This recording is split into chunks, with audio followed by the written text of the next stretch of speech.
dan cerdas.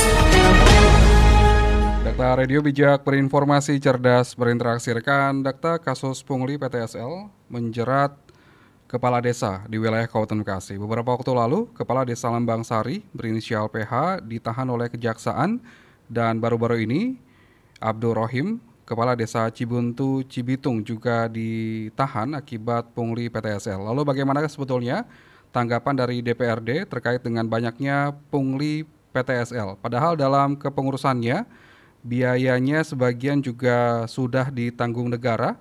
Kita sudah tersambung dengan anggota Komisi 1 DPRD Kabupaten Bekasi, Nur Hadi Takmat. Dakta Radio, bijak dan cerdas. Assalamualaikum warahmatullahi wabarakatuh, Pak Nur Hadi. Waalaikumsalam warahmatullahi wabarakatuh, Mas Hardi. Kabar sehat ya, Pak Nur Hadi ya? Alhamdulillah sehat, Hardi. Ya, Pak Nur Hadi, ini miris juga ini ya. Banyak kades ataupun juga ini sudah 2 orang kades ini baru-baru ini terjerat kasus pungli PTSL. DPRD sendiri melihatnya seperti apa, Pak Nur Hadi? Iya, secara umum memang kita prihatin gitu ya. Ya, saya secara pribadi melihat gitu ya, memang good governance ya kita masih sangat rendah gitu ya. Yeah. Jadi saya kira kita tidak hanya fokus kepada 2 kasus ini gitu. Nah, kasus-kasus yang lain juga banyak gitu ya. Barangkali ya kasus PTSL ini bisa jadi ini sebagai imbas dari yang lainnya, bisa jadi. Yeah. Walaupun sebenarnya PTSL ini adalah program dari pemerintah untuk membantu masyarakat, di mana seluruh biayanya itu ditanggung dari pemerintah. Yeah. Bahkan, ya, pemerintah Kabupaten Bekasi sendiri itu melakukan MOU langsung dengan BPN untuk mempercepat. Gitu ya, untuk mempercepat proses PTSL di Kabupaten Bekasi. Karena kami di DPRD juga menyadari bahwa masih banyak gitu ya tanah-tanah yang belum bersertifikat. Maka kita menyetujui agar Pemda bekerja sama dengan BPN. Dan itu juga sudah ada anggarannya. Sekitar 5 miliar kalau nggak salah. Yeah. Nah, untuk mempercepat itu. Yang kami sayangkan gitu ya, di bawah ini masih bermain-main dengan kondisi yang ada. Yeah. Saya mungkin merasakan masyarakat bawah ya. Yeah. Masyarakat yang ingin mengurus gitu, mungkin merasa kesulitan atau merasa ada hal-hal yang kurang. Nah, kemudian mereka melakukan jalan pintas. Barangkali itu celah-celah gitu ya, celah-celah yang kemudian membuat kepala desa tergiur. Iya.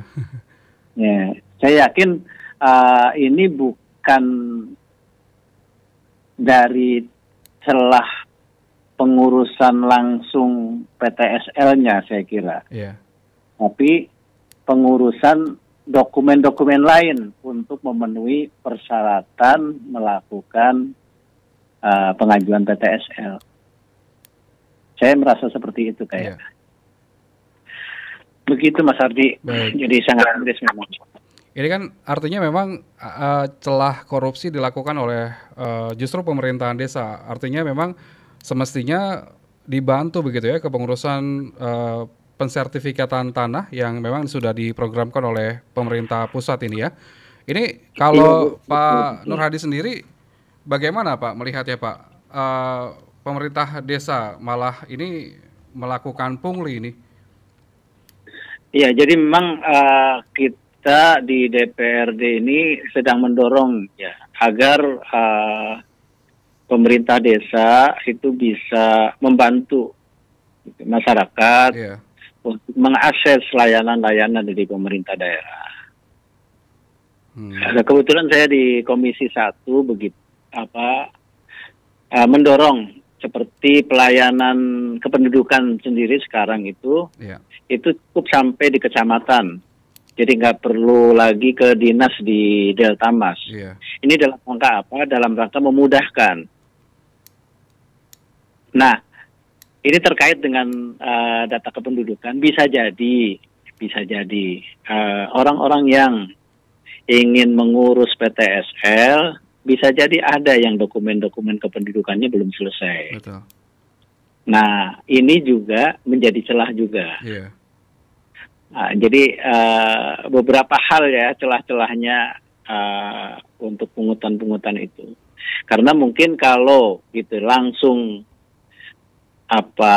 pekerjaan PTSL-nya itu kan sudah tegas-tegas gratis. Betul, Pak. Hingga mungkin masyarakat bisa mengelak. Tetapi untuk persyaratan-persyaratannya itu kan harus disiapkan sendiri. Seperti misalnya AJB juga sendiri. BPHTB itu juga sendiri. Nah, inilah yang mungkin menjadi celah-celah di sana.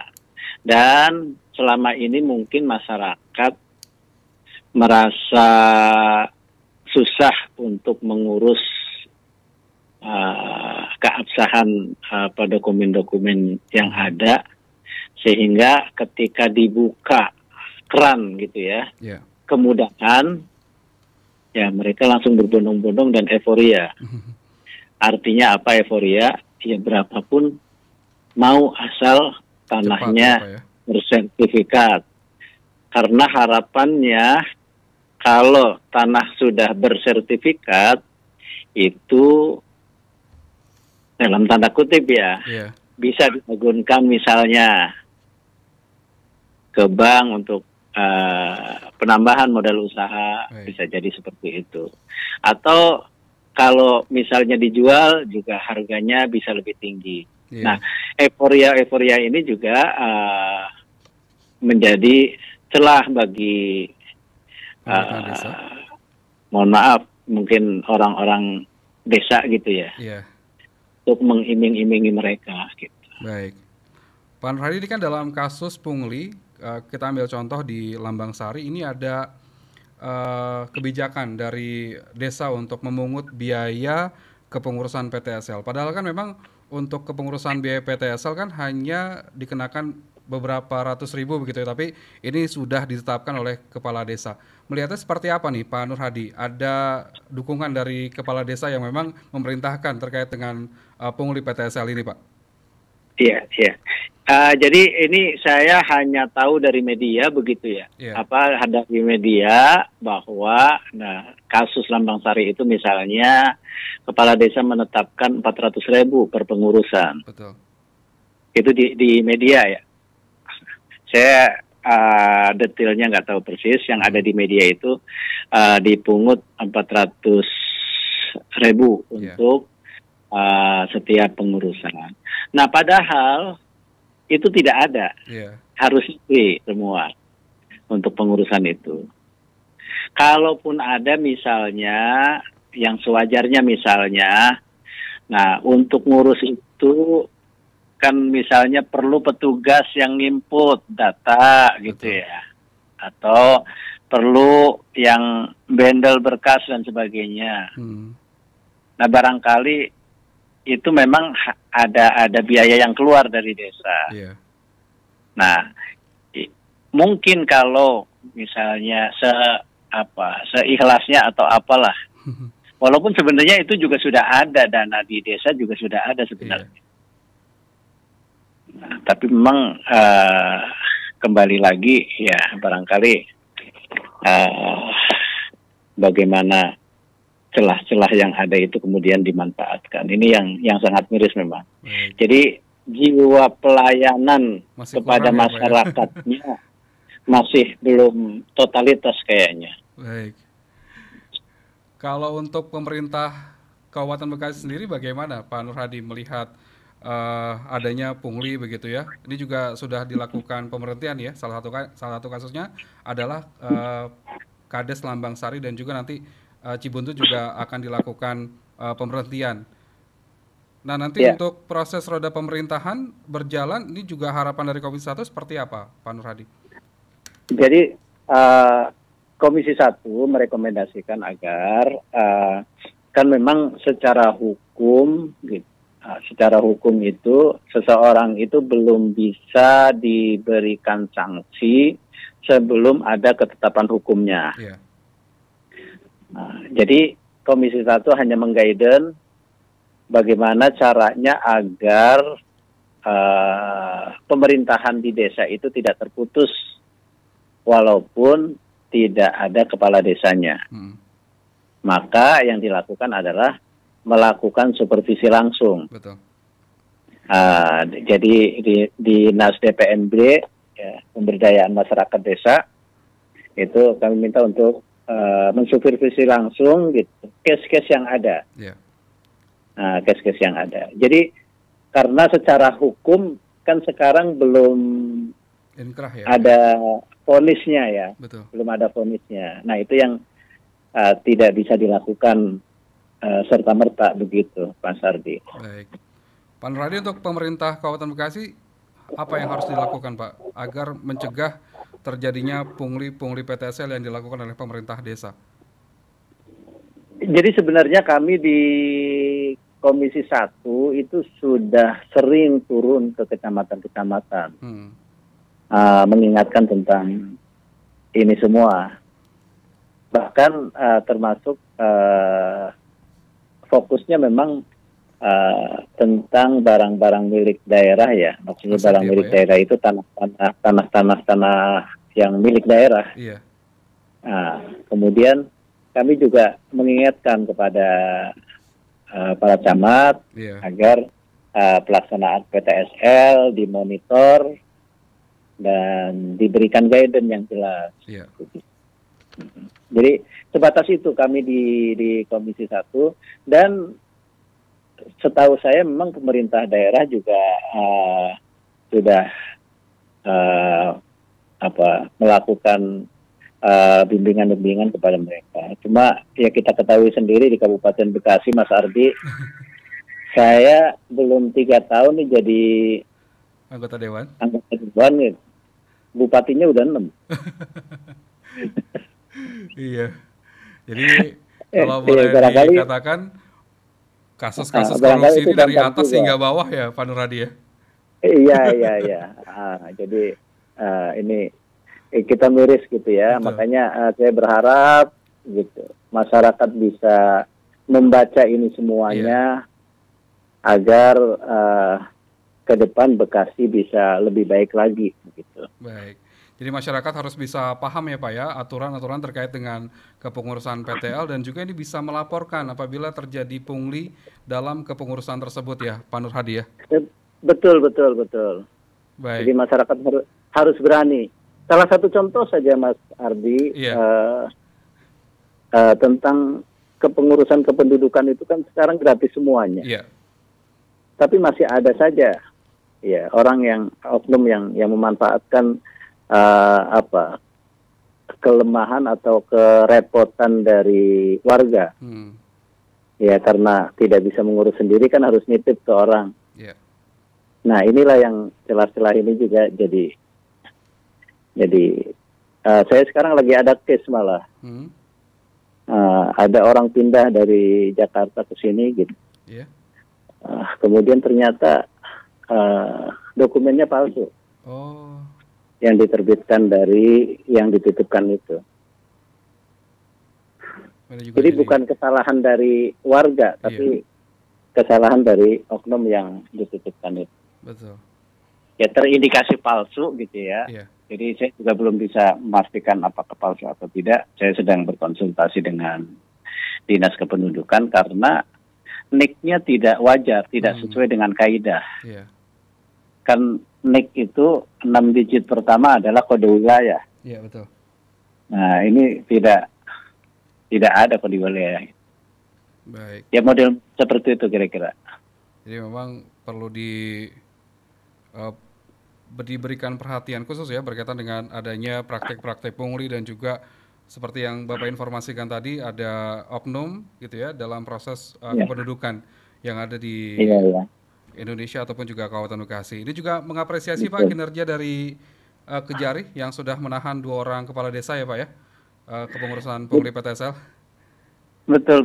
Saya juga mudah-mudahan APH secara keseluruhan begitu bisa membantu agar Bekasi lebih baik lagi dan bisa membuat para pemangku jabatan dan eksekutif maupun legislatif itu bekerja sesuai dengan tupoksi, sesuai dengan rule yang sudah dibuat. Jangan neko-neko begitu. Baik.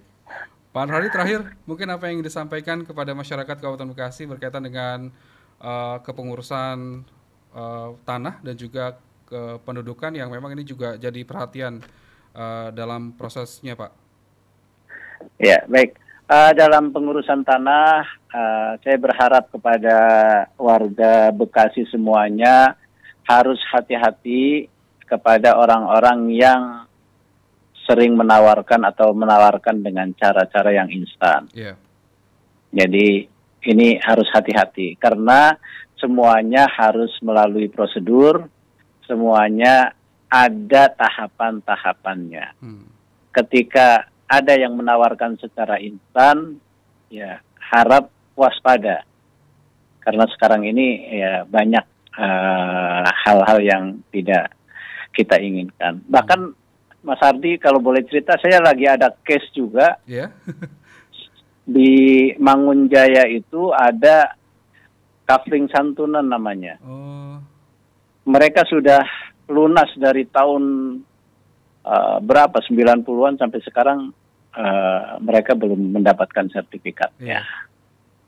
Ini juga perlu perhatian bersama. Baik.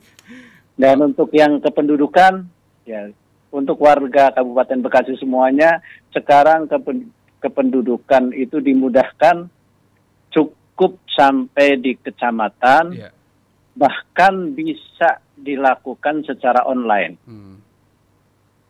Di link Sitepak Bekasi Go ID.